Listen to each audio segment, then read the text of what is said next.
So we've talked about, gotten a great perspective on the utility side and from on what's happening in New Jersey. We have something different to change gears here. We have James Sherman, who is the Vice President and Chief Operating Officer of Climate Change Mitigation Technologies, LLC. So James is going to tell us more about trucks and fleets. He's the co-founder and currently serves as the VP and Chief Operating Officer at CCMT, which is a New Jersey-based developer of zero-emission, medium, and heavy-duty truck fleet projects. He's responsible for CCMT's day-to-day operations, including sales, project development, project management, and governmental affairs. So CCMT is responsible for some of the first ever heavy-duty zero-emission truck projects in New Jersey, including 5 zero-emission battery electric garbage trucks for Jersey City and 10 zero-emission yard tractors for Red Hook Container Terminal in Port Newark. So this is great to have something different than this really important perspective. So thank you so much, James, for being with us. Great. Thank you, Amy. Can you hear me? Yes. Okay. Well, thank you very much, Amy. Thank you, Rick, Matt, and everybody at the ACUA. I've had many interactions with the ACUA over the years. It is a truly unique environmental organization in New Jersey. The breadth and depth of the innovation and everything you guys do is unparalleled in New Jersey. So it's a pleasure to be here with some real pioneers. I myself am a little bit of a pioneer. I like to tell people that when we started in medium and heavy duty electric trucks about a decade ago, they didn't exist and there was no money for them.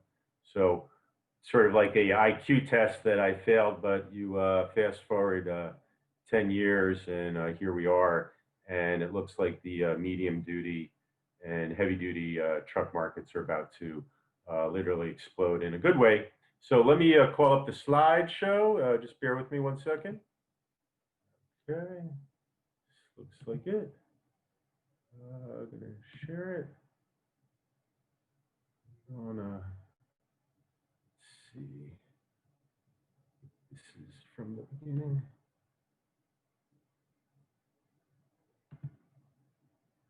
How's that for everybody? Great. Okay. All right, here we go. So in about 10 minutes or less, everything you ever wanted to know about zero emission, medium and heavy duty electric trucks. All right, we'll get started with some of the what I'll call the regulatory drivers that are fostering this market and promoting this market.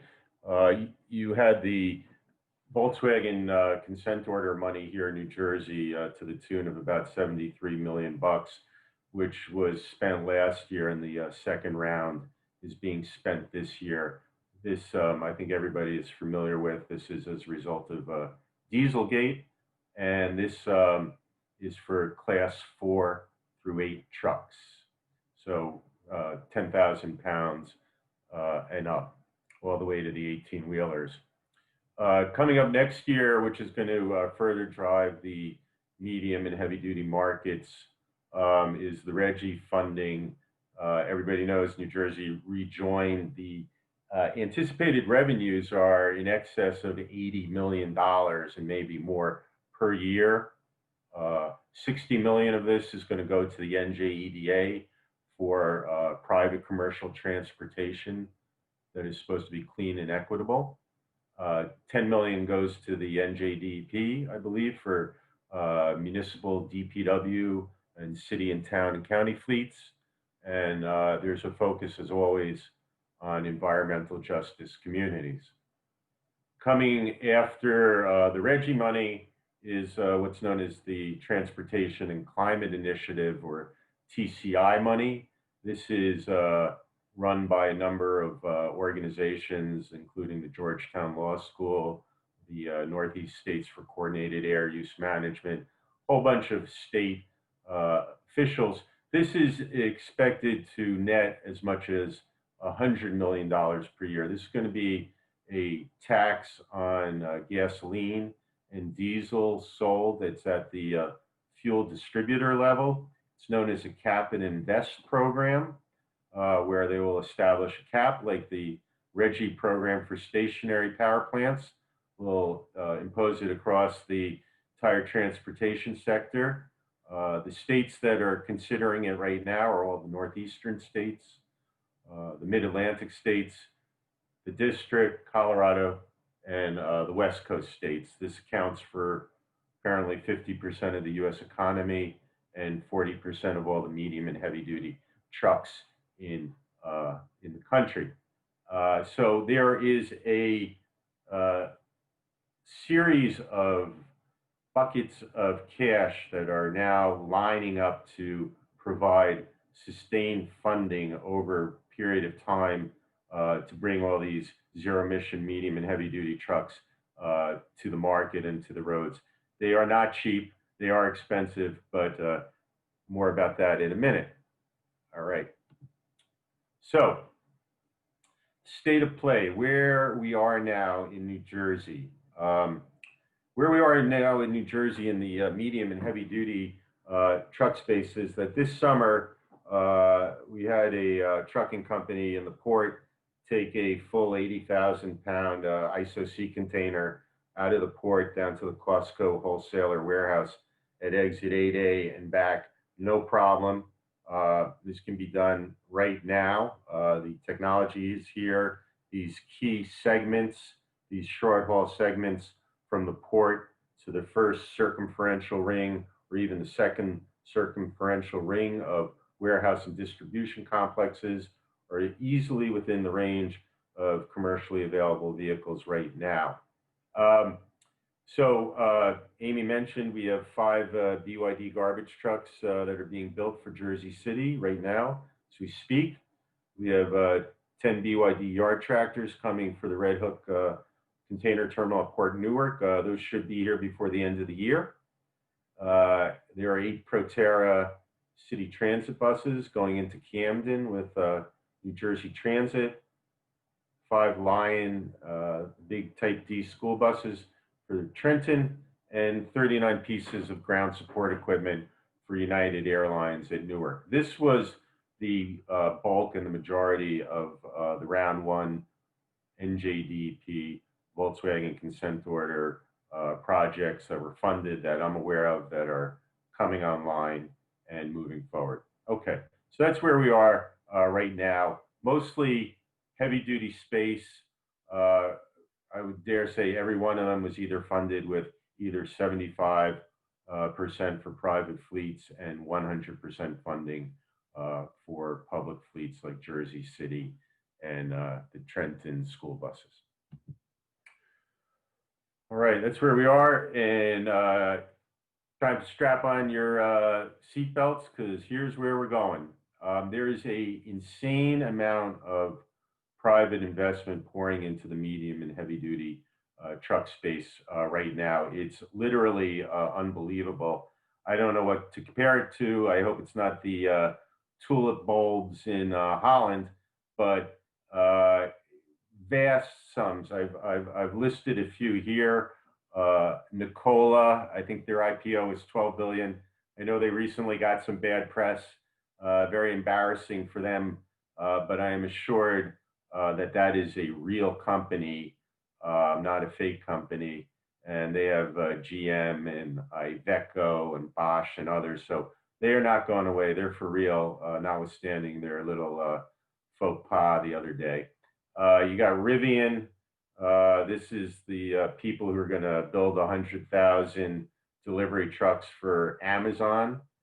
You got XL Fleet. This is a company that makes hybrid vehicles. I think they've sold about 4,000. That's what they say. They have announced a IPO for $1 billion coming up. You see ChargePoint, the charging company, 2.4 billion. I think everybody gets the effect here that there's phenomenal amounts of money pouring into this. I'm not an investor. I don't own stock in any of these companies, but it looks like it's just going off the charts. The corollary of all this investment is the continued drop in the dollar per kilowatt hour price of the batteries. Um, that's the single largest part of the delta for these vehicles. I think I heard yesterday that Elon Musk announced possible investment in LG Chem, and LG Chem's stock went through the roof. So it's phenomenal what's going on. But where it all leads to is continued rapidly dropping dollar per kilowatt hour cost for batteries. And if I'm right, the corollary of this is that we should achieve cost parity with diesel in 5 years, I hope. That's not just me. I've read that in other places. We'll see. But if there's one big takeaway, and I think one of the most important things that anyone can get from my presentation tonight, that's what we're trying to do here, folks. I'm very optimistic that all this investment capital is going to bring on the economies of scale, both in the trucks and the chassis and the batteries, where we'll be at cost parity with diesel, and then we're at a breakthrough moment. Right. So here's some models of commercially available equipment that's available right now. These all happen to be BYD trucks. BYD has sold 10,000 around the world. They have, I believe, over 100 in the US. These are all second generation trucks. This one on the top left is the side loader. The one on the right is the rear loader. And the one on the bottom left, that's the dray truck that went down the New Jersey Turnpike this summer. We're going to have that. We have that in New Jersey right now. I don't think we were hauling Budweiser. I think we were hauling something else, but that's the truck that can go up and down the New Jersey Turnpike and make that short haul.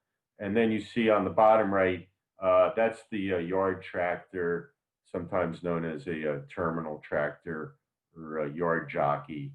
And that's the exact model that we'll be delivering to Red Hook, hopefully in a couple of months. Now, in the medium duty space, here are some other models. You see here in the upper left, that's a Lightning Ford F550 shuttle bus. In the top right, that's a Chevy Class 6 box delivery that is available in electric. For those who like hydrogen, you can have it in hydrogen too. On the bottom left is a typical Type A school bus. Those are now commercially available too from a variety of manufacturers. And on the bottom right, this is a Ford E450 box delivery truck that arrived in New Jersey actually this afternoon. It has a wrap on it now. We brought it here to show to anybody who wants to see it. It's been brought for the Elizabeth Board of Education, which has ordered 2 of them with reefer units to deliver food around to the 26 different schools in the Elizabeth Board of Education school district. That one doesn't have the reefer on it, but the unit we have for Elizabeth Board of Education does. So these are all medium duty trucks. There's a whole lot of people going into all these various different types of trucks. There's some that are already there, like Workhorse. There are others like Lordstown and Bollinger and everybody dropping in. But these trucks have done hundreds of thousands of miles. They come with a 5-year warranty on their drivetrain, 6 years on their batteries. It's all very standard equipment. The motor's been around for 15 years. Whoops. All right. So we try to go back to this one right here and just say that that's pretty much the talk here tonight, folks. I'm happy to answer any questions and happy for anyone to give me a ring and talk about some medium and heavy duty trucks. So thank you, Amy. Thank you, everybody. All right, thank you, James. That was terrific. It's really exciting, all the things that are ahead for us.